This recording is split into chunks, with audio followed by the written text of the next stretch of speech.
কে কে গেছেন মায়াপুরে গীতা জয়ন্তীতে? কেউ জানে না। তো যাই হোক, এটা জেনে রাখুন, এই নভেম্বর ডিসেম্বরের দিকে যে মুখ্যদা একাদশী, এই বছর ডিসেম্বরের কালকে পড়লো 11 তারিখ, গতবার যে 25শে ডিসেম্বর পড়েছিল। তো এরকম প্রত্যেক বছর গীতা জয়ন্তী হয়। তো অনেক ভক্ত সব বিভিন্ন জায়গা থেকে আসে, তা আমরা একত্রিত হয়ে গীতা পাঠ করি। তো এখন একটু গীতার পাঠ করব। গীতা 700 শ্লোক পড়াবো না, তো এক দুটো শ্লোক তো শুনতেই পারি নাকি? শুনবেন তো না খাবেন?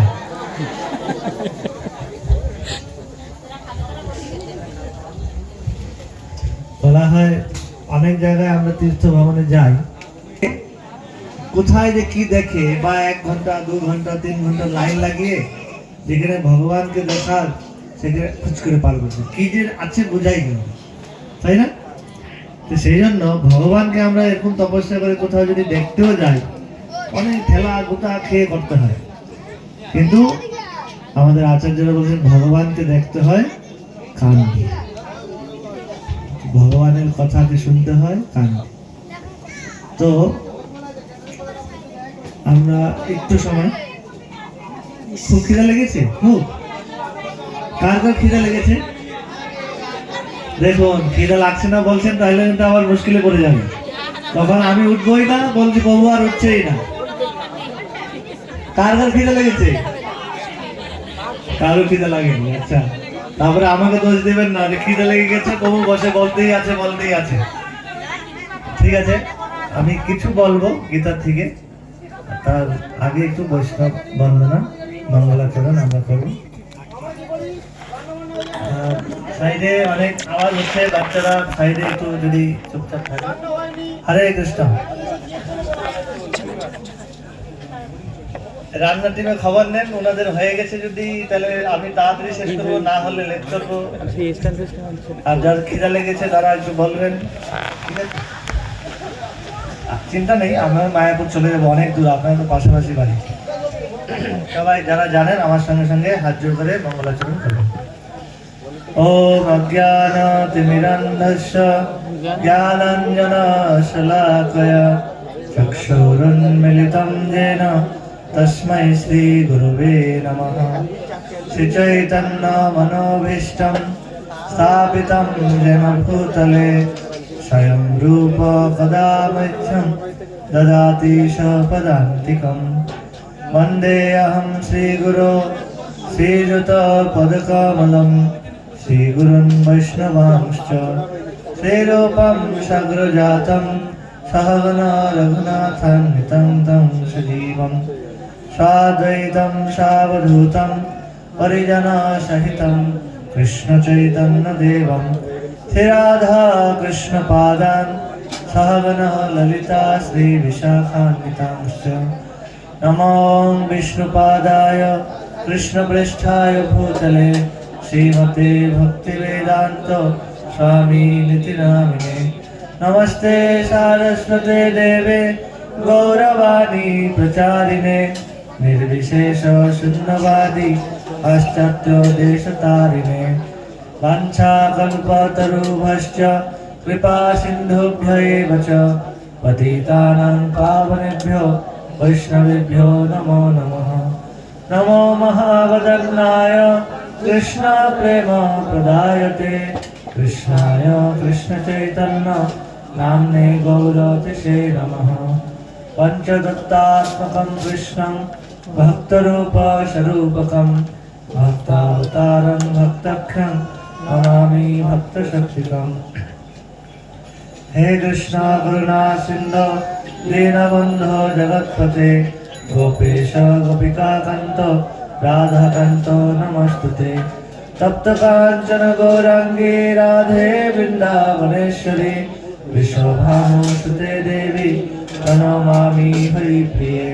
नीलाचल निवासाय नित्याय परमात्मने बलभद्र सुभद्राभ्यां जगन्नाथाय ते नमः। वृन्दावै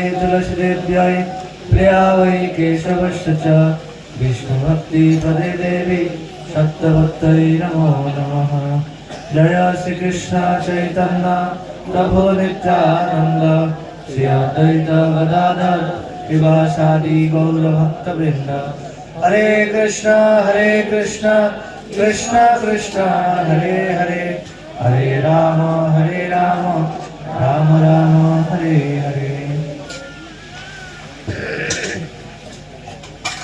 नमो विष्णुपादाय कृष्णपृष्ठाय भूतले श्रीमती जयप्रकाश नमाचार्य पादाय निताय गौरपदाय गौरपथ धामदाय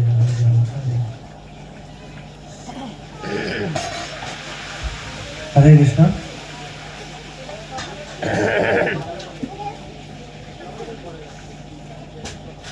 সবাই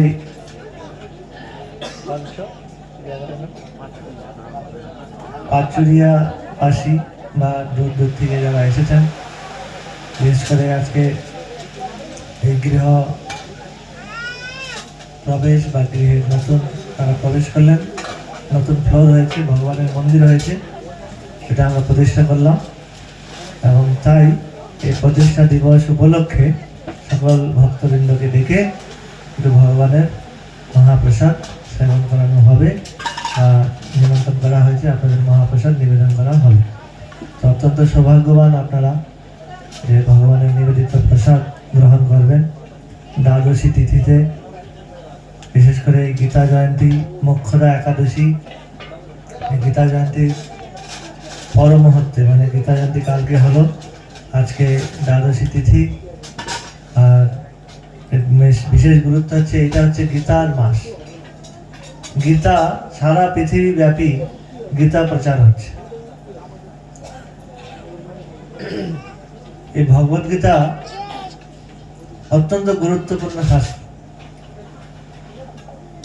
আমরা যেহেতু গীতা পড়ি না ঠিক মতন, তাই গীতার তত্ত্বকে বুঝতে পারি না।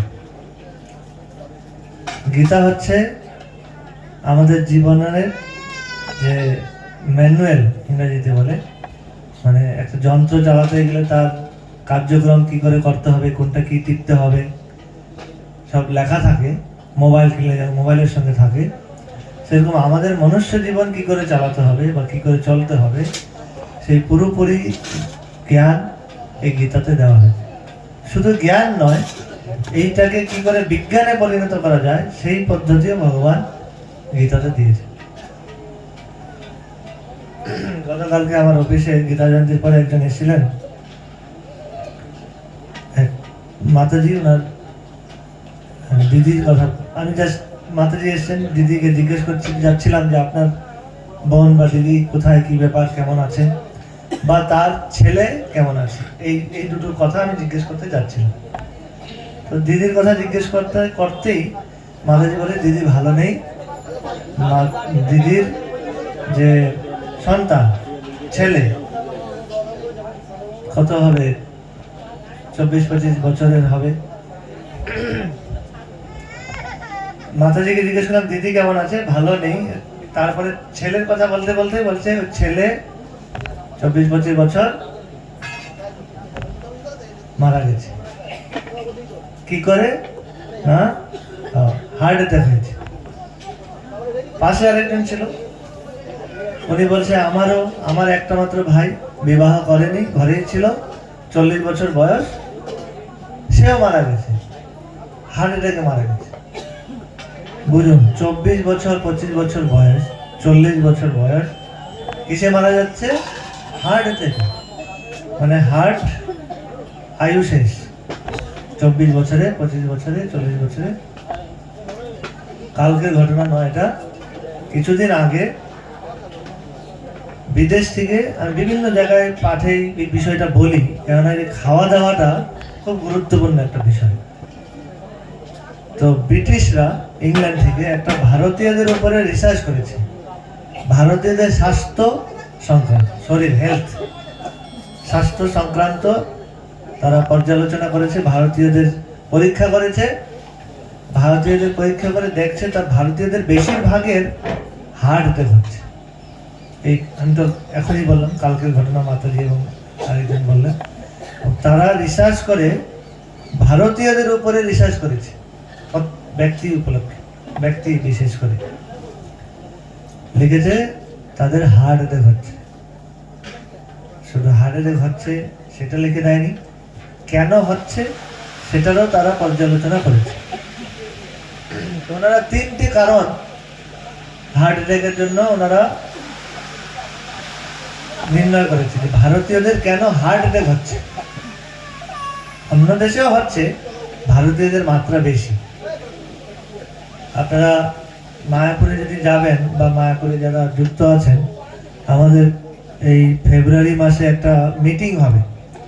সারা পৃথিবী থেকে ইসকনের যত লিডাররা আছে তারা আসবে।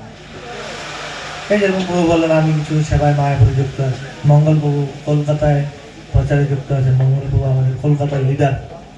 সে এরকম যেমন আমাদের গীতা একাডেমির মঙ্গল প্রভু একজন, ইসকনের সারা পৃথিবীব্যাপী এরকম বড় বড় লিডাররা আছে যারা ইসকনকে পরিচালনা করছেন, ইসকনের প্রচার করছেন বিভিন্ন দেশে বিভিন্ন ভাষায়। আমাদের গুরুদেব ওই দিন গীতা জয়ন্তীর আগের দিন প্যান্ডেলে ছিলেন। পৃথিবীর যত ভাষা আছে প্রায় সব ভাষায় গীতা এখন বেরিয়ে গেছে, প্রায় সব ভাষা, Urdu, Portuguese, France, Japanese, Chinese, যত ভাষা। ভারতবর্ষে কতগুলো ভাষা, প্রত্যেক ভাষায় লোক গীতা পড়ছে। যারা গীতা প্রচার করছে সারা পৃথিবীব্যাপী, ইসকন এই চৈতন্য মহাপ্রভুর বাণী প্রচার করছে, তারা বছরে 2 বছরে একবার মায়াপুরে আসে।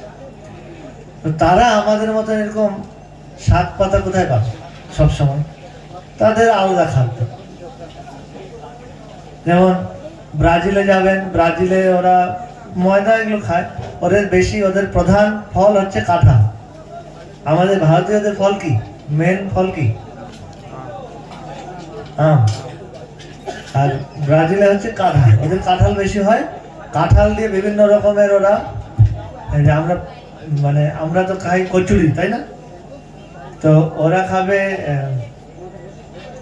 কি নামটা ভুলে গেলাম, কালসনি। তো এখানে আমাদের যারা ইসকনে আমাদের ডিপার্টমেন্টের সঙ্গে যারা যুক্ত, আমাদের ভাবামৃত প্রভু ওই ইন্ডিয়ান কালসনি বানায়, বিভিন্ন শাকসবজি দিয়ে, আর ওরা বানায় কাঁঠাল দিয়ে। তো অন্যরকম টেস্টি, খুব টেস্টি। তো ওদের খাদ্য একরকম, পিৎজা খাবে, পাস্তা খাবে। আমরা ভারতীয়রা শিখে যাচ্ছি, চাইনিজ তো আমরা শিখেই গেছি। তো বিভিন্ন দেশে বিভিন্ন রকম খাদ্য। তো বিশেষ করে ওরা আমাদের মতো এরকম অন্ন, রুটি, চাপাটি এগুলো খায়, কম খায়। ওরা বেশি সালাদ জাতীয় খায়, সালাদ, কাঁচা ফল, তারপরে শাক, সালাদ বানিয়ে, শসা যেরকম গাজর আমরা খাই, ওরা এগুলো খায় বেশি। ওই জন্য ওদেরকে দেখবেন আসলে ওরা একদম স্বাস্থ্যবান, দেখতে খুব উজ্জ্বল। তো তারা এই শাক পাতা বেশি খেতে পছন্দ করে। তারা যখন মায়াপুরে আসে তাদের জন্য আলাদা করে আইটেম হয়। লঙ্কা ব্যবহারই করে না, ওরা লঙ্কা খেতে পারে না। লঙ্কা আমাদের কিচেনে লঙ্কা বাদ, আদা দিয়ে যতটুকু ঝাল হবে, আদার ঝাল, লঙ্কা ব্যবহার হবে। শাক পাতা এরকম খায়। তো বেশিরভাগ ওরা সালাদ জাতীয় বস্তু খায়, সালাদ জাতীয় কাঁচা, ভেজানো মুগ, ছোলা এরকম জাতীয় বস্তু। তো তারা রিসার্চ করেছে ভারতীয়দের হার্ট অ্যাটাকের একটা প্রধান কারণ হচ্ছে ভারতীয়রা, তারা 3টে লিখেছে, 3টে ইংরেজিতে পয়েন্ট লিখেছে। একটা হচ্ছে কারি। কারি মানে হচ্ছে এই কারির ডাল আমরা শুনি, তাই না, কারি ডাল। তো কারি মানে হচ্ছে মশলাযুক্ত খাবার, খুব চটপটা তেল মশলাযুক্ত খাবার খায় ভারতীয়। ইনস্ট্যান্ট নুডলস, তাই না, ফাস্ট ফুড। এই ফাস্ট ফুডের কথা বলি, ফাস্ট ফুড খেয়ে কি হয়, ইনস্ট্যান্ট, তাড়াতাড়ি খেতে হয়। এখন সময় নেই, সবাই ব্যস্ত।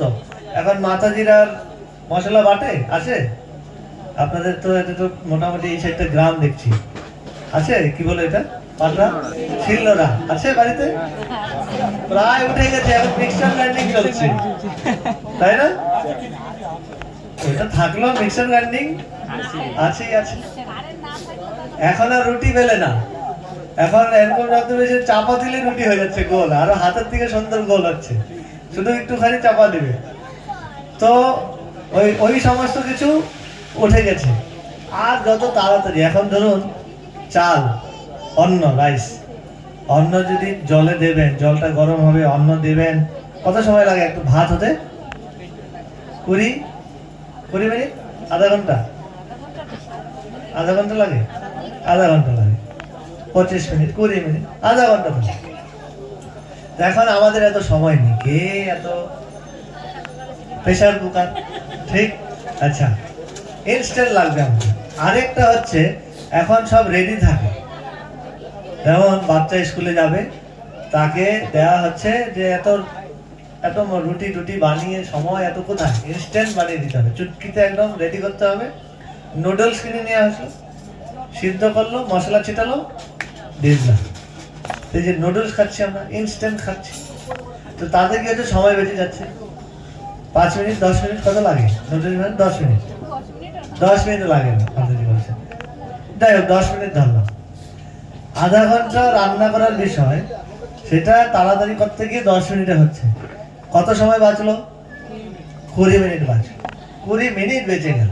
এরকম তো চলছে, চলতে চলতে চলতে ধরুন একজনের আয়ু হচ্ছে 80 বছর, 80 বছর আয়ু। এইদিকে আমরা 10 মিনিট রান্না করছি, 20 মিনিট বাঁচাচ্ছি। 80 বছর থেকে 20 বছর বাদ দিয়ে দেন। এদিকে 20 মিনিট বাঁচাচ্ছি, আয়ু 20 বছর কমে যাচ্ছে। আর এটা তো 20 বছর কেন, আরো কম হয়ে যাচ্ছে। এই যে কালকে বললাম 25। তো সবার এই চটপটা খেয়ে, তাড়াহুড়াতে খেয়ে হার্ট অ্যাটাক হয়ে যাচ্ছে, এটা একটা কারণ। তো সবাই খুব মুখরোচক খেতে ভালোবাসে, তো এটা তারা একটা লিখেছে, কারণ হচ্ছে হার্ট অ্যাটাকের কারি খায়। দ্বিতীয় কারণ বলছে সবাই হারি, ব্যস্ত।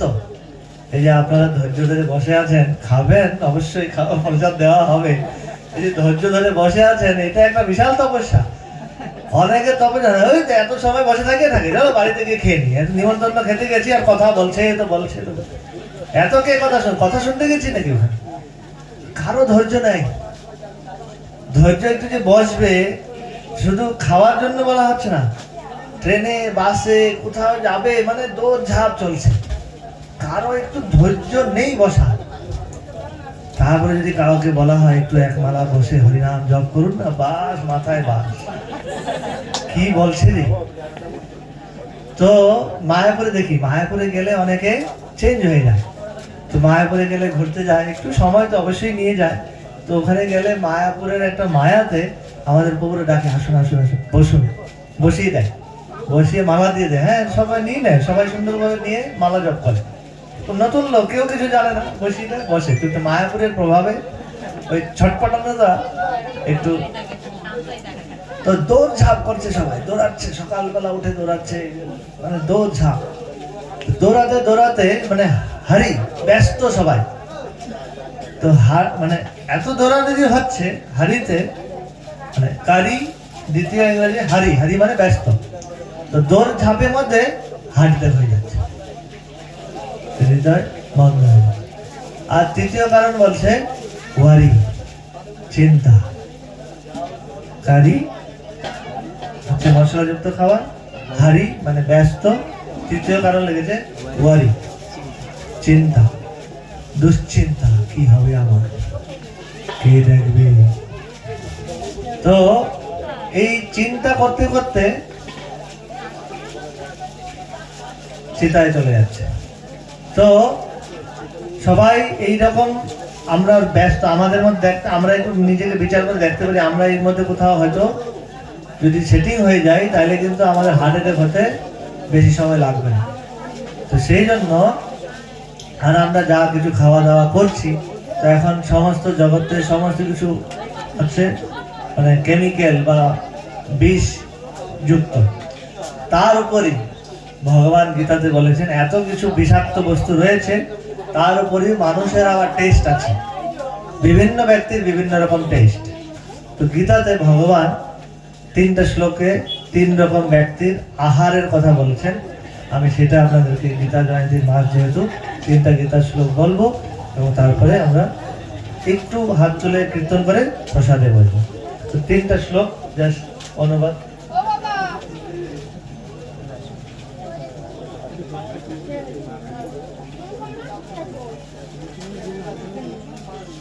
ভগবদ গীতার 17 অধ্যায়ে ভগবান 3টে শ্লোক বলেছেন। আমি প্রথম যেটা শ্লোকটা ওইটা পড়ছি, আর দুটো শ্লোকের আমি মানে বলে দিচ্ছি।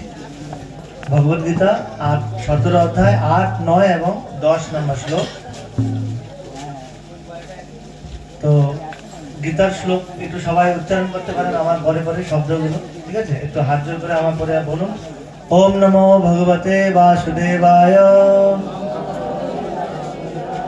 ওম নমো ভগবতে বাসুদেবায়।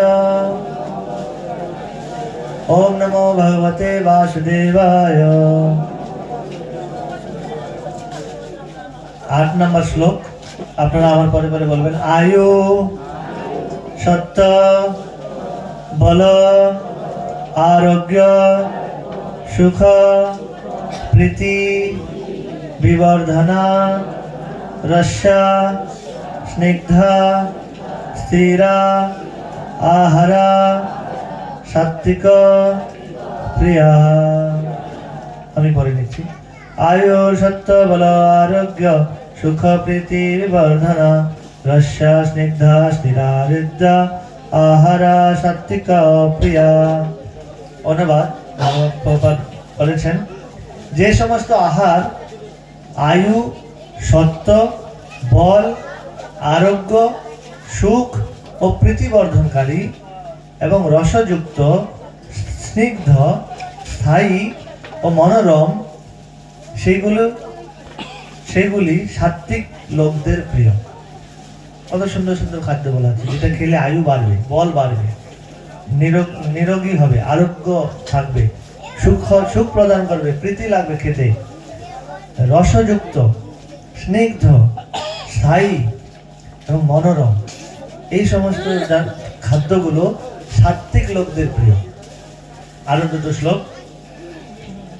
যে সমস্ত আহার অতি তিক্ত, অতি অম্ল, অতি লবণাক্ত, অতি উষ্ণ, অতি তীক্ষ্ণ, অতি শুষ্ক, অতি প্রদাহকর এবং দুঃখ শোক ও রোগপদ, সেগুলি রাজসিক ব্যক্তিদের প্রিয়। বেশি মশলা দিয়ে, বললাম একটু আগে, লবণাক্ত, টক খুব, গরম, ঝাল, শুকনো, একদম শুকনো লঙ্কা মিশিয়ে, তো প্রদাহকর মানে একটু মানে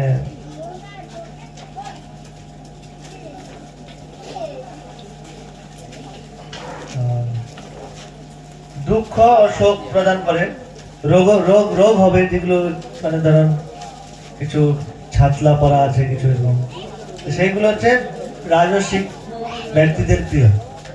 আর একটা বলেছে, আহারের এক প্রহরের অর্ধেক পূর্বে রান্না করা খাদ্য নিরস, দুর্গন্ধযুক্ত, বাসি ও অপরের উচ্ছিষ্ট দ্রব্য, অমেধ্য দ্রব্য, সেই সমস্ত তামসিক লোকদের প্রিয়।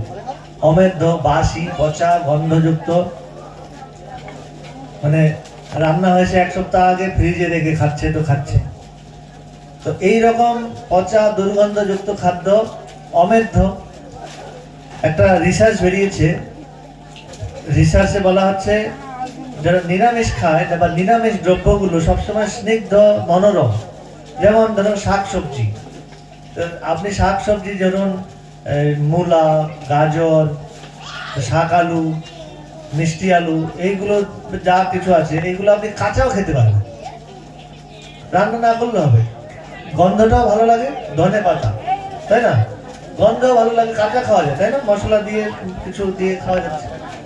কিন্তু কিছু খাদ্য আছে পচা, মানে দুর্গন্ধযুক্ত, মৃতদেহ, আমিষ খাদ্য যেগুলো, ওগুলো কাঁচা তো খাওয়া যাবে না, রান্না করলেও 3 দিন লাগবে হজম করতে।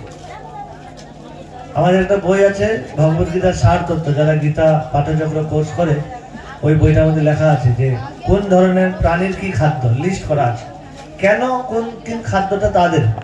আমাদের খাদ্য নলীর কথা বলা হচ্ছে, জিভের রসের কথা বলা হচ্ছে, তো সে জিভার কথা বলা হচ্ছে, দাঁতের কথা বলা হচ্ছে, কোন ধরনের প্রাণী কি খাবে। গরু জল মানে চেটে চেটে খায় না, পিয়ে পিয়ে খায়। আর বাঘ, কুকুর, বিড়াল জল চেটে চেটে খায়। মানুষ চেটে চেটে খায় না, মানুষ পিয়ে খায়, পান করে। তো এইরকম অনেক তুলনা দেওয়া হয়েছে যে কোন ধরনের প্রাণীর কি খাদ্য। তো এরকম মানুষ কি করছে এখন, এই গীতা না পড়ার ফলে বিভিন্ন রকম খাদ্য খাচ্ছে এবং রোগ বাড়াচ্ছে। একটা বিষয় এখানে বলা হয়েছে 3 ঘন্টা আগে রান্না, 3 ঘন্টা আগে রান্না যদি ওইটা ভগবানের প্রসাদ না হয় তাহলে খাওয়া উচিত নয়। ভগবানের প্রসাদ হলে একমাত্র 3 ঘন্টা পূর্বে রান্না খাওয়া যেতে পারে। আরেকটা বলা হচ্ছে উচ্ছিষ্ট, অপরের এঁঠো। অপরের এঁঠো খেতে নেই। এমনিতে এখন যা ভাইরাসের ব্যাপার, ও এঁঠো কেন হাঁচি মারলেই অনেক কিছু হয়ে যাচ্ছে। এঁঠো খেতে নেই। যদি সৎ গুরুদেবের উচ্ছিষ্ট হয় তবে খাওয়া যেতে পারে একটু, কিন্তু অন্য কারো উচ্ছিষ্ট খেতে নেই। ভাগ্য এটা তামসিক লোকের প্রিয় বলা হচ্ছে। এইগুলো কিছু বিষয় আছে, তো এইগুলো আমাদেরকে জানতে হবে। কে জানাবে? তা আমরা মায়াপুর থেকে এসেছি প্রচার করতে। মায়াপুর আমাদের মূল। মায়াপুর কেন্দ্র হচ্ছে কিসের জন্য? মায়াপুর কিসের জন্য বিখ্যাত? কে জানে? মায়াপুর কিসের জন্য বিখ্যাত? কেন মায়াপুরে সবাই যায়? কি আছে মায়াপুরে? হ্যাঁ, মাধব মন্দির। মানে মায়াপুরটা কিসের জন্য বিখ্যাত? পেছন দিকে মায়াপুরে কি হয়েছে? কার? গৌর হরি জন্মস্থান শ্রী চৈতন্য মহাপ্রভু কি? চৈতন্য মহাপ্রভু এই যে গীতার শিক্ষা, ভাগবতের শিক্ষা, এগুলো জগৎবাসীকে প্রচার করার জন্য মায়াপুর ধামে অবতীর্ণ হয়েছে। তো যারা বুদ্ধিমান তারা 5 মিনিট আর নাকি? খুব আপনারা কেউ হাত তোলেন নেই তো, খিদা লাগেনি বলছিলেন। 5 মিনিট আর 5 মিনিট। একটা গান শোনাচ্ছি, একটা গান শোনাচ্ছি। চৈতন্য মহাপ্রভু এই যে এসেছেন গীতার শিক্ষা দেওয়ার জন্য। উনি বলেছেন বল কৃষ্ণ, ভজ কৃষ্ণ, কর কৃষ্ণ শিক্ষা। তো কৃষ্ণ শিক্ষা, গীতার শিক্ষা দিতে এসেছেন। বলছে সবাই হরিনাম বলছে, সবাই বলো তো হরে কৃষ্ণ হরে কৃষ্ণ কৃষ্ণ কৃষ্ণ হরে হরে হরে রাম রাম রাম হরে হরে। তো চৈতন্য মহাপ্রভু হরিনাম করিয়েছেন, ভজনা হচ্ছে, বিভিন্ন দিকে কীর্তন হচ্ছে, এবং আরেকটা উনি বলেছেন কর কৃষ্ণ শিক্ষা। এই জায়গাটায় বাদ থেকে যাচ্ছে, গীতা পড়ছে না লোক। গীতা যদি না পড়া হয়, এই যে দেখুন খাওয়ার বিষয়ে গীতাতে বলা হচ্ছে কি খাবো, কোন ধরনের ব্যক্তি কি খাবে। আমি নিজেকে জানি না, আমার পচা খেতে ভালো লাগে, তাহলে আমার গীতা খুলে বুঝতে হবে তাহলে আমি কোন গুণের দ্বারা প্রভাবিত। তো মহাপ্রভু এসেছেন এবং আমাদের আচার্যরা বলেছেন, বিশেষ করে লোচন দাস ঠাকুর বলেছেন, এই মহাপ্রভুর লীলা শুনে, মহাপ্রভুর শিক্ষা গ্রহণ করে সমস্ত জীব পার হয়ে গেল। সব জীব হইল পার প্রেমেরও বাতাসে, পরিয়া রহিল লোচন আপনার দোষে। সমস্ত জীব এই চৈতন্য মহাপ্রভুর লীলাতে অংশগ্রহণ করে, গীতা ভাগবত হরিনাম করে, তারা পার হয়ে গেল, আমি শুধু পরে থাকলাম। এই জন্য লোচন দাস ঠাকুর বলেছেন, কে যাবে ভাই ভব সিন্ধু পার, ধন্য কলিযুগের শ্রী চৈতন্য অবতার। কে যাবে এই ভব সিন্ধু থেকে পার হতে? কে যাবে? তারা আসুন। কেন? এই ধন্য কলিযুগকে ধন্য করেছেন শ্রী চৈতন্য মহাপ্রভু, ধন্য কলিযুগের শ্রী চৈতন্য অবতার। কি করেছেন মহাপ্রভু? এসে হরিনাম বিতরণ করেছেন। কাকে করেছেন? সবাইকে করেছেন। এরকম না ধনী লোক করবে, গরিব লোক করবে না, বা ভালো সুস্থ শরীরে করবে, অসুস্থ শরীরে করবে না, বা কানা ল্যাংরা করবে না, না সবাই করবে, সব লোক করবে। সব লোক করে, তারা কি করবে না? এই ভবসিন্ধু পার হতে পারে। আর এই হরিনাম করতে কি লাগে? কিচ্ছু লাগে না, কোনো টাকা লাগে না। এবং হরিনামে কি বলা হচ্ছে? মহাপ্রভু বলা হচ্ছে ভব সিন্ধু মানে ভব সমুদ্র, এটাকে পার হওয়ার জন্য উনি নৌকার ব্যবহার করেছেন। মহাপ্রভু কি করেছেন? আমারও গৌরাঙ্গর ঘাটে অদান খেয়া বয়। মহাপ্রভু ওই হরিনাম অকাতরে দিয়েছেন, বিনামূল্যে দিয়েছেন, অদান, কোনো দান লাগে না, কোনো টাকা লাগে না, আমারও গৌরাঙ্গের ঘাটে অদান খেয়া ভয়, জড় অন্ধ আতুর অবধি পার হয়। জড় অন্ধ আতুর, লেজে বললাম ল্যাংলা লুড়া, যে কেউ হতে পারে, ধনী গরিব যে কেউ, কালো সাদো দেশি বিদেশি সবাই এই হরিনাম করবে তো পার হয়ে যাবে। আর এই পার হতে কোনো টাকা লাগে না। মায়াপুরে গেছেন কে কে? নৌকা পার হয়েছেন? কয় টাকা লাগে? এখন 5 টাকা। আমি যখন এসেছিলাম 50 পয়সা ছিল। যাই হোক, 5 টাকা লাগে। 5 টাকা দেবেন তো নৌকা পার করে দেবে। মহাপুকুর এই ঘাটে কোনো টাকা লাগে না। আমারও গৌরাঙ্গের ঘাটে অদান খেয়া বয়, কোনো দান লাগে না।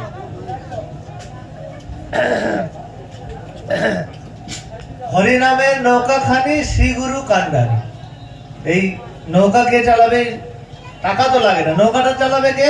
সদ্গুরুদেব, যিনি চৈতন্য মহাপ্রভুর শিক্ষাকে গ্রহণ করেছেন, যিনি গীতার শিক্ষাকে নিজের জীবনে পালন করছেন এবং অন্যকে বলছেন। এরকম না সবাই গীতা পড়ো আর নিজে অন্য কিছু করো, এরকম না। নিজে গীতা পড়বে, নিজে গীতার অনুসারে জীবনযাপন করবে, অন্যকেও বলবে গীতা অনুসারে জীবনযাপন করবে। তো হরিনামের নৌকা খানি শ্রী গুরু কান্ডারি, সংকীর্তন করো আলো দুই বাহু প্রসারী। সবাই হাত তুলে দুই বাহু তুলে বলবেন হরে কৃষ্ণ কৃষ্ণ কৃষ্ণ হরে হরে, হরে রাম রাম রাম হরে হরে। হরিনামের নৌকা খানি শ্রী গুরু কান্ডারি, সংকীর্তন করো আলো দুই বাহু প্রসারী। সব জীব হইল পার প্রেমেরও পাতাসে। সবাই হরিনাম করে, গীতা ভাগবতের শিক্ষা অনুসরণ করে, তারা প্রেমের বাতাসে এই ভবসিন্ধু পার হয়ে যাচ্ছে। পরিয়া রহিল লোচন আপনার দোষে। এই জগতে আমরা দুঃখ কষ্ট পাচ্ছি, এই যে বিভিন্ন রকম রোগ, যা কিছুই বললাম, যা অশান্তি যা কিছু হচ্ছে, এই গীতার শিক্ষা বা চৈতন্য মহাপ্রভুর শিক্ষা হরিনাম না করার ফলে। তা আপনারা অত্যন্ত সৌভাগ্যবান সৌভাগ্যবতী। এই উপলক্ষে, আজকে এই গৃহপ্রবেশের উপলক্ষে এই বাড়িতে আপনারা এসেছেন, ভক্ত সঙ্গে হরিনাম করার সুযোগ পাচ্ছেন। তো সকলকে অসংখ্য ধন্যবাদ।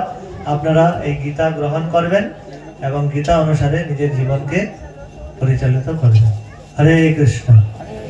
শ্রীমদ ভাগবত গীতা কি, সমবেত ভক্তবৃন্দ কি, শিল প্রভুপাদ কি, গৌর প্রেমানন্দে হরি হরি। আমাদের যেহেতু প্রসাদ শুরু হয়ে গেছে, আপনারা তো এখন বসতে পারবেন না, একদিকে প্রসাদ হচ্ছে, সবাই একটু উঠে দাঁড়াবেন, আমার পরে পরে একটু হরিনাম করবেন, ঠিক আছে? সবাই উঠে দাঁড়ান একটু।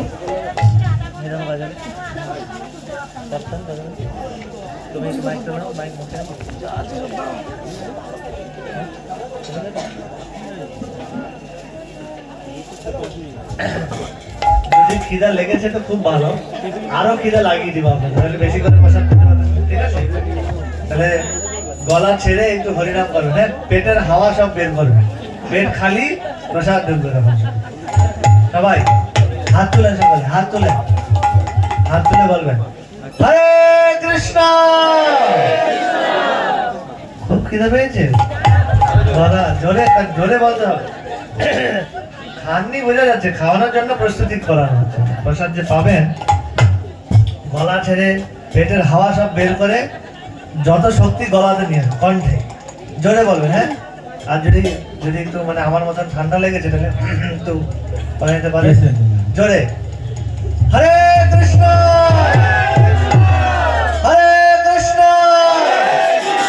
কৃষ্ণ কৃষ্ণ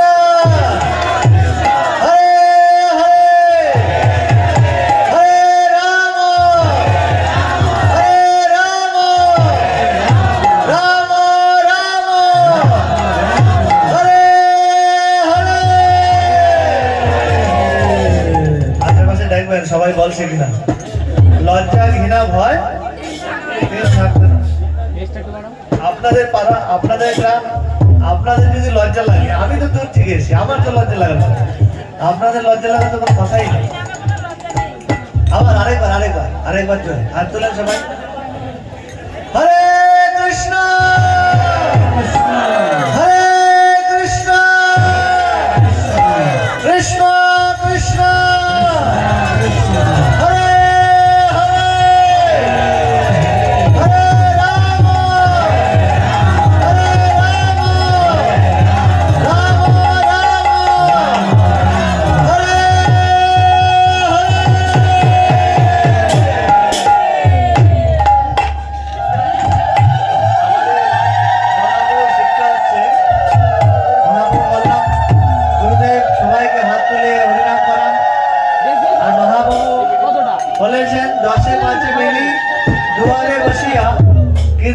করো সদা হাতে তালি দিয়ে।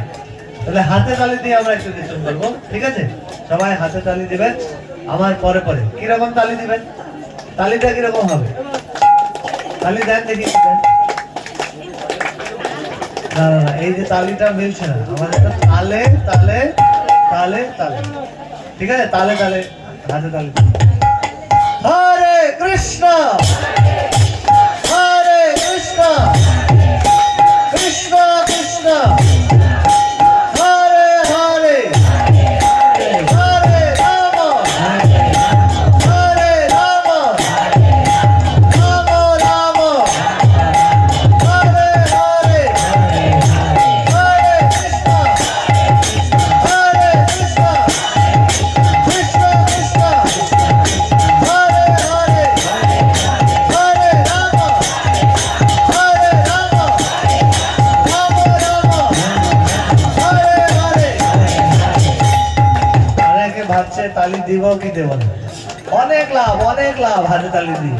এই যে আমাদের ডাক্তার মশাই আছে, উনি হাতে তালি মানে খাওয়ার আগে আমরা আমাদের হাত ঝেড়ে খাই, তাই না? স্যানিটাইজার তো এখন নেই, হাত ঝাড়বেন একটা কথা, তারপরে হাত ধোবেন। এখন হাত ঝাড়ার জন্য হাত তালি দিতে হবে, হাত ঝাড়ার জন্য তালি দিচ্ছি, তাহলে হাতে তালি দিয়ে কীর্তন করবো না কেন? আরেকটা হচ্ছে বলা হয় অনেকে